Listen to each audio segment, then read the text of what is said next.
Good evening, everyone. This is the Board of Selectmen public hearing for the Town Charter revision. As required by the Town Charter revision process through the state of Connecticut, we have a public hearing through the Board of Selectmen tonight for January 8th, 6:30 p.m. I'd like to ask if you wouldn't mind please rising for the Pledge of Allegiance. Pledge allegiance to the flag of the United States of America and to the republic for which it stands, one nation, under God, indivisible, with liberty and justice for all. Thank you all. In the back of the room, for anybody who's interested, there is a list back there that is the 2023 Charter Revision Commission Final Draft Report. You should see that has 13 items on it. For those 13 items that are there, we will take the time just to read through them and give you an opportunity to make public comment on any of those items as we go through. So the first of those items are, shall the annual operating budget, education budget, and capital budget be 3 separate items to vote and approve, and once approved, the specific item will not be voted upon again? Second item, shall the capital improvement plan replace the capital improvement program in such throughout the town charter? Third item, shall section 4.1b be clarified for the election process of the 7th member of the Board of Finance? Next item, shall section 255 be changed to increase from 10 to 30 days for printed circulation of new or modified ordinances? Next item, shall all annual town budget votes go to referendum for approval? Next, shall section 5683 of the town charter be modified to define the Water Pollution Control Authority as stated in Connecticut General Statutes 7-246A? Next question would be, shall the pension board be added to the chapter 5 of the town charter as 5.7 of the definition of the board? Next would be, shall the Agriculture Commission and the Conservation Commission be added to Chapter 7 of the Town Charter for appointed boards and commissions? Next, shall Civil Preparedness Advisory Council in Section 7.1b be removed from the Town Charter? Next, shall Section 7.5c be modified to include eligibility of a resident with any or no political affiliation to fill a vacancy on appointed board or commission after 30 days of vacancy if minority representation is not violated? Next, shall the tax due dates be changed from quarterly beginning of the fiscal year if approved? Next, shall the town clerk's and the tax collector's 4-year elected term begin in January following the November election as stated in Connecticut General Statute 9.189A? And finally, shall Section 2.1a be modified to the legislative powers of the town shall be vested in the town meeting except as otherwise provided in this charter?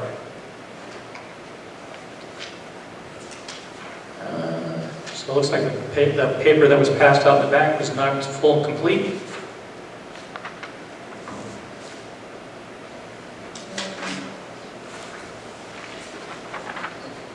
8, 9, 10. 11, 12, 13, okay, we're good. So the process we've been going through so far has been thorough. It's allowed input from the public, and I got to admit that unfortunately we haven't had a lot of public come to the table to discuss and review these items, but we are required to go through this process as we are tonight. I think we've talked for a long period of time for the best topical items to discuss. Obviously, we have, as a Board of Selectmen and also the Charter Chair, Revision Chair has been talking with the attorney on different questions and items that have come up. And we do have a process by which we're going with what we call a red line version. And the red line version is if any of these items that are here were things that we would be actually making modification and approval to through the process of going to whether it be in sometime in March, or whether it be in November, the public votes on it and it goes forward and certain items pass, what would it look like in the charter? So I gave you, the selectmen, a copy of that red line version. It still has to be reviewed again by the town attorney, so that's why I didn't pass it out to the public at this point, but I thought it would be something you could look at to review. What a red line version would be. The most important one obviously would be, as we spoke of throughout the entire process, the red line version, especially for the item which is the first one on that list, shall the annual operating budget, education budget, and capital budget be 3 separate items to vote and approve, and once approved, the specific item will not be voted upon again. So if you see in section 2.4 of the charter, there is a red line version of it right now. We are looking to make sure that it is clarified throughout the whole process, that way everybody has a good review of this, and that the attorney is okay with it. And we all understand it, so that's really what it's all about. We all understand it, and it does exactly what we're looking to do, which is to make it so that it's very specific. If a Board of Education was to, the annual budget was to fail, and the town's budget was to pass, then we should not have to go back after that next version, which is taking both budgets and putting them up in front of Board of Finance for cuts, or vice versa. So we're doing that now. So I would ask that the selectmen go through their red line versions, and eventually, if there's any questions, we can, weed them out with the attorney. For those people who have been here, I can see the same familiar faces again and again. I do appreciate that very much. But I would ask now if there's anybody that has a question on any of the items that we just spoke of, or wanted to add something on, this would be the time to do so. We still have an opportunity if we wanted to do another public hearing for the Board of Selectmen. What is required by the charter? How many public meetings do we need? By the charter revision of state statute? Yes. You can do another one if you want. Is it required? It's not required. We have to, minimum was I think it was 2 from the Charter Revision Commission. You did actually one above, you did 3. Mm-hmm. And we're required to do at least 1. So I haven't heard anything via emails or phone calls from anybody. No one's mentioned it. I think most of those things have been metered out. We're doing pretty good with that. Again, this would be the time for anybody, if you wanted to step up to the microphone, give us your name, and then make comment at this point, and we can take that in advisement. I'd like to know if there's anybody here that has anything to say. And again, just for the record, just put your name. Matt Rayna, Musa. My only question would be what the attorney's timeline on final review of the red line version would be. I know we had at least one outstanding question regarding wording pertaining to the capital improvement plan. Whether or not that was part of the scheduled review and when that might be completed. I'm thinking within the next 2 weeks you can have an answer back. I'd like to share that with you, Matt, if that's okay. At least you can review to see what he says as a reply, and make sure that it's appropriate. And that would be part of what's made available and distributed to everyone else. Yes. I think the other question, Matt, is really not just that one, but also the question of when. We really want to make sure that we don't shoot ourselves in the foot, so to speak. Don't underestimate the fact that we have a hard time getting people to come out to vote. It's been noted that over the past budget seasons, if you get close to 900, you're doing good. And here we are talking about changing the fabric of what we have as a charter, and we're getting those numbers to close to 1,600, I think it was. So that was part of the spirit of my question as well, as whether the timeline for final red line copies being available would impact the decision on when a referendum may be scheduled or not. So it sounds like that question is answered. I don't think we have to worry about that part of it. I think we get the answers back. Red line will be reviewed and done. It's really just a thought of how we all think collectively of putting this forward in a time and frame where we don't think we'll get enough votes. Is there any timeline that's required for the time this is done? Yep. So we as selectmen during the last sessions had talked about when we would actually start the process of having the Charter Revision Commission meet and go over all the value of what's changed. We did note that in the state statute that you have a 16-month window which is why we held off on starting the commission, because we figured if we had a 16-month window that would end up in November election, this coming election cycle. In case we thought we couldn't get the word out strong enough to people to get enough people out to vote in sometime in March, because you'd love to have it where they would vote in March, we make the changes, and we're good to go for the next budget season, which is coming up in the first Monday in May, and then voting the third Monday. The problem again is, can you get those numbers out? I really doubt that we could. I think you'd love to think that might be your way to do that, to entice the public to come out, because it's very important. The charter is always important, but to make sure that they understand the implications of what we're asking to change. You'd also love to have it so it'll be separate, as a separate vote. You can concentrate just on the items that we're talking about for charter revision. The unfortunate truth is that getting the numbers out there just doesn't seem feasible. Is there a certain amount of numbers of voters that we need to pass this? 15% of your registered voters. So if we have 10,300, we're talking about at least 15,000 plus, and that number doesn't seem to be feasible. But that's one of the reasons why we held off on actually starting the charter, so we can hold off until November. And so it might be good just to continue from, in my opinion, it would be good to continue educating the public for the next few months, to continue saying these are the important things, so when it comes time for November, you get that 15% without any problem. You shouldn't have a problem getting 15% in that presidential election season. You also know what they're voting on. And then the other question would come into, we did this with two versions. We did it with a version of what the ballot would look like if it was just these charter revision questions. And we also looked at previous election cycles where they were at the top line, and how many could you fit. Like, if we take a look at, oh my goodness, on the bottom of up towards the bottom of the page, at number 10, it says, shall section 7C. That's a long question on its own. Fitting that one in might be difficult. At that point, I think I would like to say, I'd love to have your public input, but I'd also like to have your input, because I think it's imperative that we also prioritize these. So if we end up with only 7 or 8 that might fit across the top of the two, to front and back for a ballot, then so be it. We've hit our view of what the top ones are. I think they'll lose interest after 8.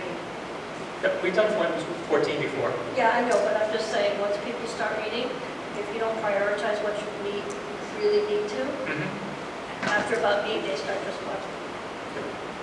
That would hold true under whether it was in end of March or whether it was in November. But at least in November, you get those numbers. So here's the question. Moving on from here, tonight, Yep. it's a public hearing. We have another meeting? We could have a selectman have a meeting to say we're all set with it, we can bring it Well, we're back. going to have to, right? Yeah, To decide if we're going to go right. to referendum in the spring. Yep. Or we're going to. So when would that be? We could probably have that either at the next selectman meeting at the end of the month, which I would suggest. I just want time to go over this. Yeah. Today I saw a couple. Yep.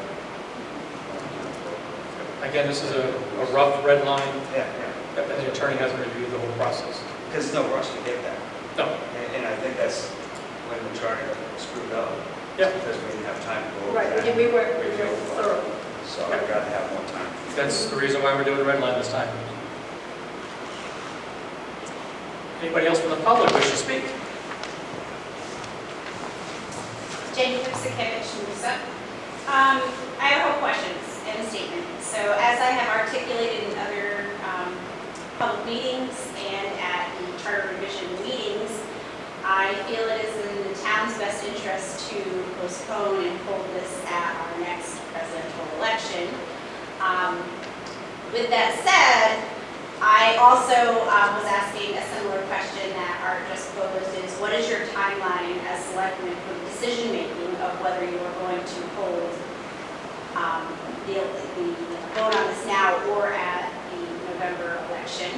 And then if it moves to the November election, do we have any idea at this point how many questions from this list can be put on the ballot? And then how will you be prioritizing those questions? All great questions.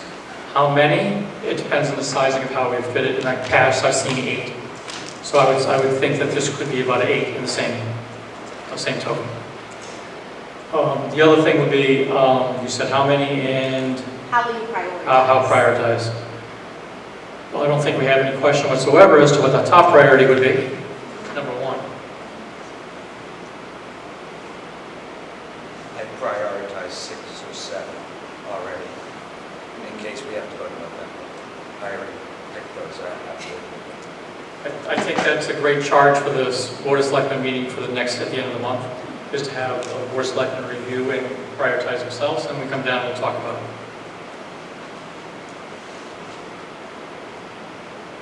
And we will definitely follow whatever it states in the state statutes for it, following the process. And I don't see a problem with having another meeting, but I'll make sure with that process through the state. Which reminds me, is it February?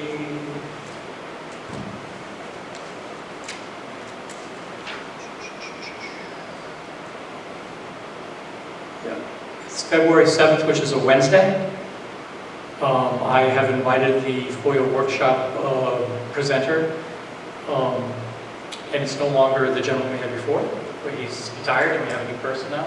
But I'll put that message out to all of the boards and all the commissions that there's a FOIA workshop to be held here, and we'd love to have it. I'm also working on getting another workshop for Robert's Rules, and I think that's important for different boards and committees just to understand what they are, in case they wanted to know. But even though they're passing on a small Robert's Rules booklet when you sign and get sworn in, it still wouldn't hurt. That's another one. So we will follow that up, and I will pass that along. Is there any other comment from the public? Don? Yeah, Don, Lusa. We go back to the beginning here. Talked about the voting on when it comes to the town budgets. Okay, what fails, passes, etc.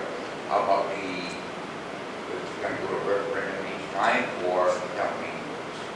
That's the other question that's in here. Don, it's a great one right there. It is, I think it's 1, 2, 3, 4, 5th one down. Shall the annual town budget votes go to referendum for approval? Okay. So we'll let the public decide on that one. Okay. Yep. We had a resident in the town of Plainfield who was handicapped, and they sent me a message about that, that they would like to be able to be part of the vote, but they have a problem getting here. Absentee ballots aren't always available for some of these things, so they'd like to be able to, again, be part of it. They would like it so that if they come, like right now, we would go to a town meeting if you don't have a certain percentage, I think it's 25% of the voters don't show up at the polls the first go-around, then you are forced to have a town meeting. So these individuals would be left out of that process. So that's why that question was brought forth, so that we always would go to referendum every time, no matter what. How much do referendums cost? It depends. Right now, we've actually, it used to be 3,000 to 4,000, but we've dropped that number down because we're down at 2 polling places now. So it does make it more cost efficient. I'd say probably like 2,500. So very reasonable numbers, I think, at that point. You know, we're talking about the future goals. The future goal would obviously be to have a poll in place if we ever could do so. And that was discussed with the registered voters. They had thought possibly going to the high school to utilize that. There's plenty of parking, easy access in and out. The problem would be that we're talking about doing that for a town meeting, a town vote for your budget would be the one-time thing. If you keep on going back again and again, and you have to keep on not having school that day. So that's the problem they have there. We're still working on it. But for right now, the 2 polling places do allow for savings.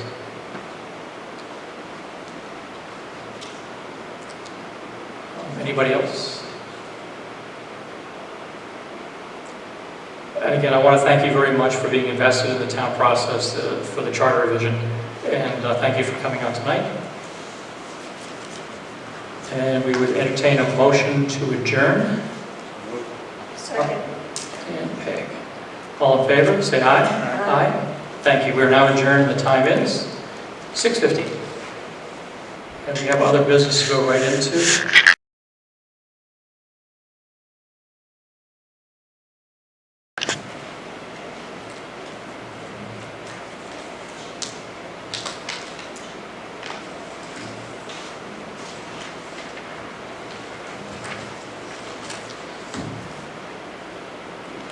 Time now is 6:50. I'd like to call this pension board meeting to order for January 8th, 6:50. Roll call. Art Gagnon. Kevin Cunningham. Megan Boring. We did have one member who said that they wouldn't be here, and we did not have a call from the other member. We do have enough for a quorum, so we'll continue on. Item C, to approve the minutes of special pension board meeting dated November 13th, 2023. Make a motion to approve the meeting minutes for the November 13th, 2023 meeting. And I'll abstain. Okay, I will second. All in favor say aye. Aye. Aye. Abstain? And motion is carried. Under new business, there's only one item. The business item there is consider an act on a proposed pension board meeting, regular meeting dates for 2024. Also, I really messed up the calendar. Make a motion to act on the proposed pension board meeting, regular meeting dates for 2024 as written. And I'll second it. Any other discussion? All in favor say aye. Aye. Entertain a motion to adjourn. So moved. Second. All in favor say aye. Aye. We're now adjourned at 6:51.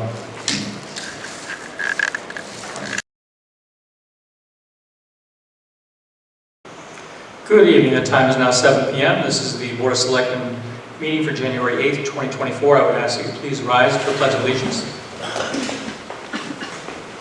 I pledge allegiance to the flag of the United States of America and to the republic for which it stands, one nation, under God, indivisible, with liberty and justice for all. Thank you all. Roll call. Art Gagnon. Kevin Cunningham. Megan Boring.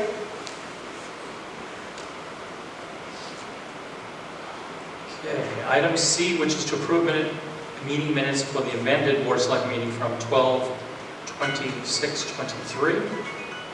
Make a motion to approve the meeting minutes for 12/26/23. And I'll second it. Any other discussion? Hearing none, all in favor say aye. Aye. Item D, public comment. Is there anybody here who wishes to speak from the public? Okay, hearing none, we go into, there is no old business. The only item we have for new business, item F. Discuss and review the Town of Plainfield ordinances as listed in Town Charter, Section 5.3D. The Board of Selectmen should review the Town Charter annually to look at different things, whether it be typos, whether it be things that are in conflict of each other, whether it might be something that you just like to discuss, make sure we have clarification on it. Art, you did a startup job on this. You did a list of typos, and there's a few. And then some to be repealed, a question on repeal or not. And then there was some ordinances that we wanted to review for possible future that I put into that packet. For the public to understand what we're talking about with in the town charter, where, let's see if we can give an example of a couple here. Yeah, this is just, I'm sorry, this is just straight on ordinances, ordinance numbers, well, we had to renumber them 1 year because of one ordinance. But in here, if you're looking at like ordinance number 30, section 2C, line 1, says, planning was misspelled. Those are easy ones. If we can fix all those, we don't have to go to the town meeting for that. We can do that automatically. But we'd like to be able to incorporate that all in one shot, whereas when it goes out to print for the new ordinances book, you can have them all fixed in one time. So typos are one thing, and I think we can definitely review those and make sure. You should know what, I didn't bring my ordinance whole book with me either. So, you did happen to rank. Ordinance number 4, concerning alcohol. I'm sure the audience is very, very interested in this. So, I've always had my favorite, which was number 5, no bowling on Sundays, but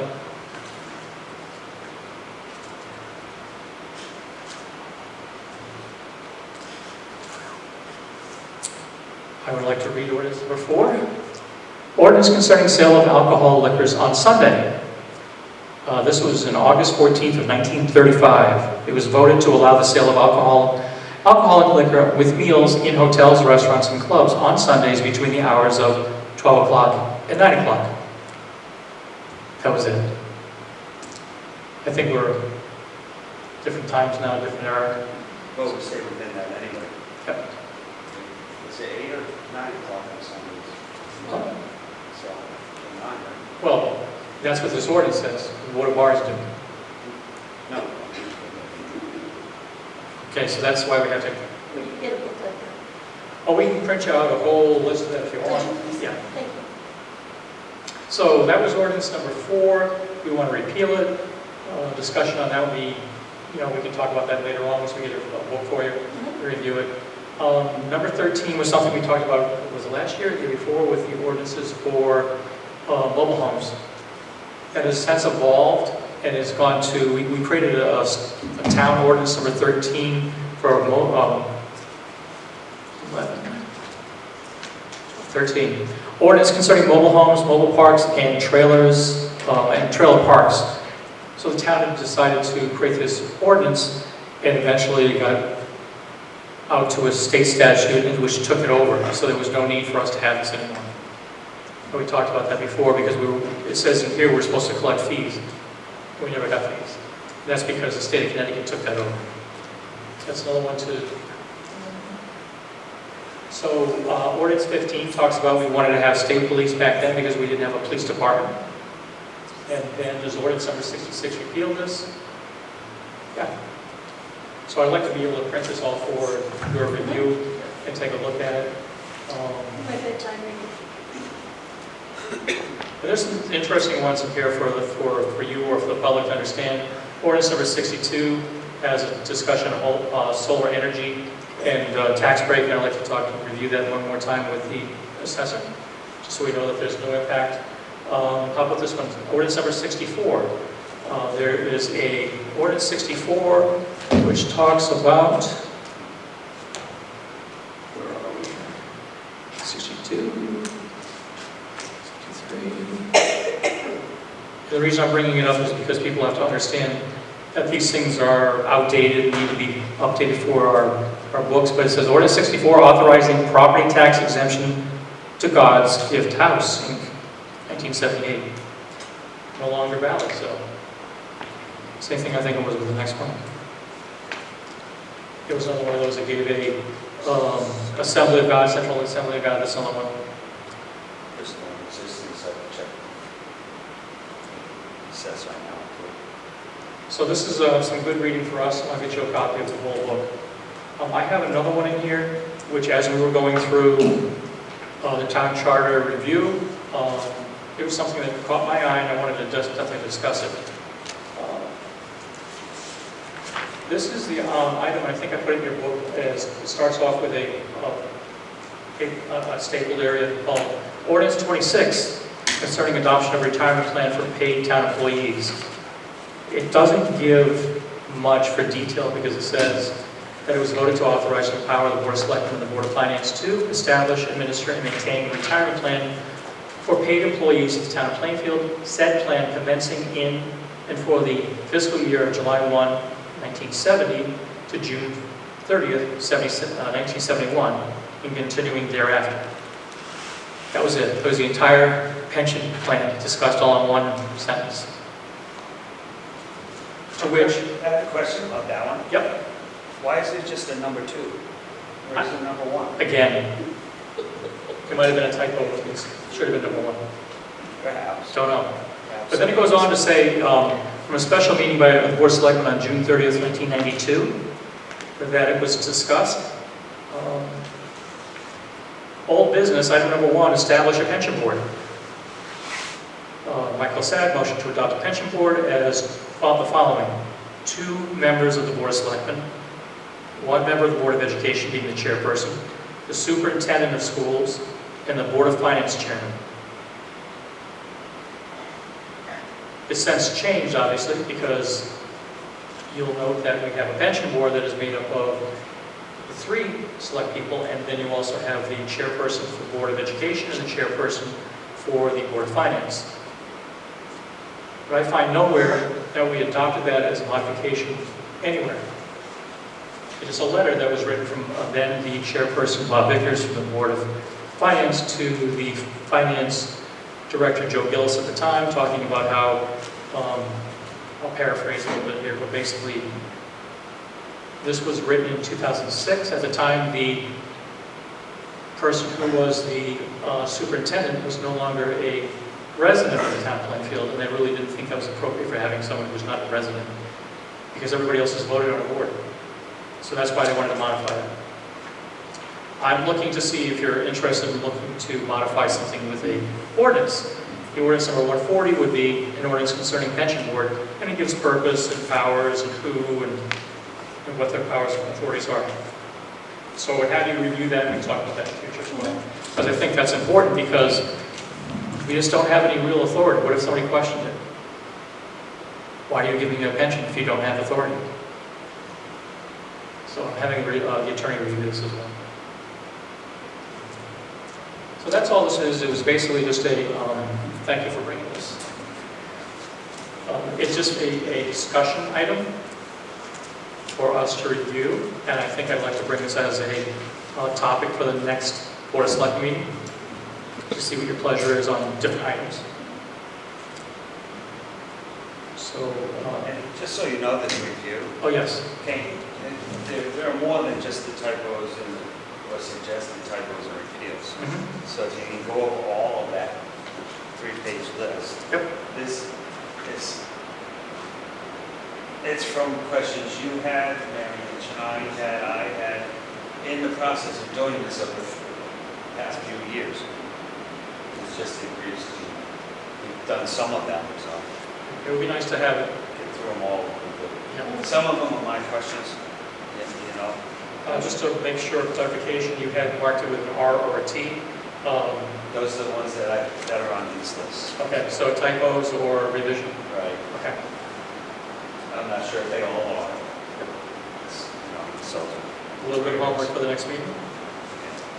All right. Any other discussion on that item? We don't have any action to do to it, but I would like to make sure we start that for the next meeting. And I'll get you there. Yeah, to have her give me a call. On items for other, for the Board of Selectmen, there is only one small thing and one a little more pressing.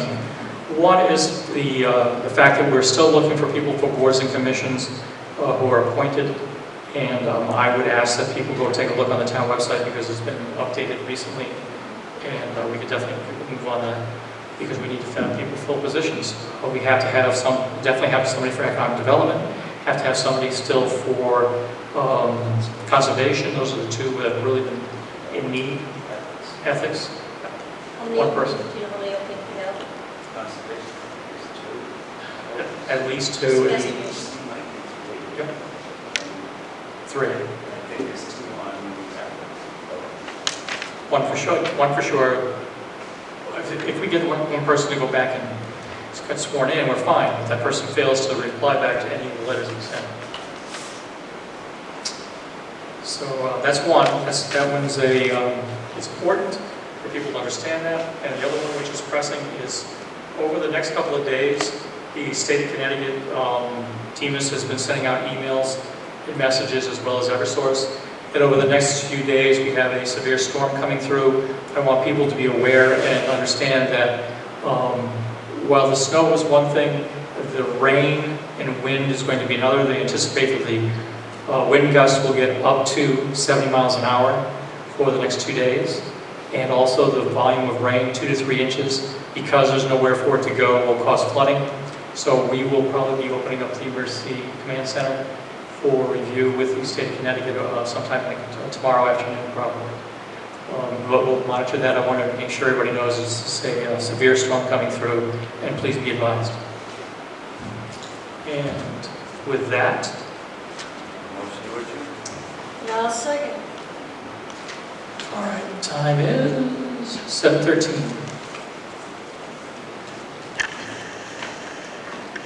Are you gonna vote? You're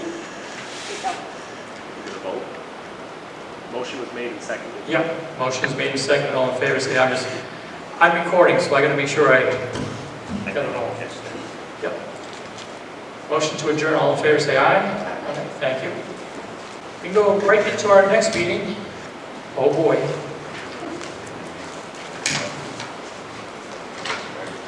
Yep. The time is now 7:13. We have the special Water Pollution Control Authority meeting for January 8th. Roll call. Art Gagnon. Kevin Cunningham. Peggy Laurie. You have a request to approve the minutes of the WPCA meeting dated December 26th. I'll make a motion. I'll make a motion to approve the meeting minutes of December 26th. Okay. Second. All right. Any other discussion? Hearing none, all in favor say aye. Aye. Aye. Public comment. Go right into, there is no old business. We go right into new business. There are 2 items there for action. Discuss and act on WPCA appropriations to purchase a heating system. At the last meeting, we did bring this forward. The unfortunate part is they need this done now. We're having problems with the current system, so it is in your packet that you had before, and I think I made copies for current. The actual bid came in where the first part was done by Controlled Air, and the full bid was done by CHA. We need to move on this as soon as possible, so I would ask that you would consider approving the Controlled Air bid. What's the number in there? $12,315, so they can get started on the process immediately. We can then go back out to bid on the second part of it later on.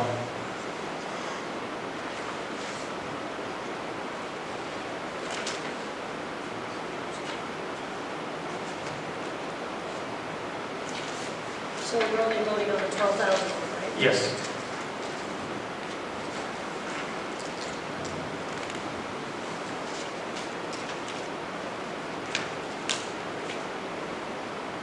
This is the only bid that came in. Yep, it's the only 2 companies that wanted to bid on any of the things that we had there. Just so you know, Peg, we have a problem with, it started with COVID, but it's continued because of the businesses that are left for anything that we put out to bid. We're very lucky to have 2 bids. Usually it's just 1.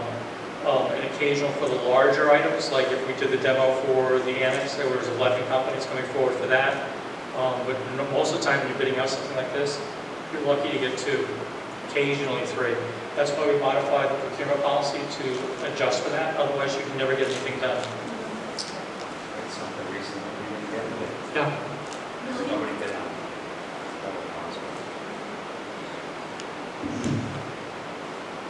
I'll make a motion to approve the bid for Controlled Air for $12,315 for the heating system. And I'll second that. Any other discussion? Hearing none, all in favor say aye. Aye. Thank you very much. So they can start working on it immediately. Item number 2, discuss and act on the proposed WPCA 2024 regular meeting dates. And again, if I messed up the calendar, I apologize, but you have in front of you a list.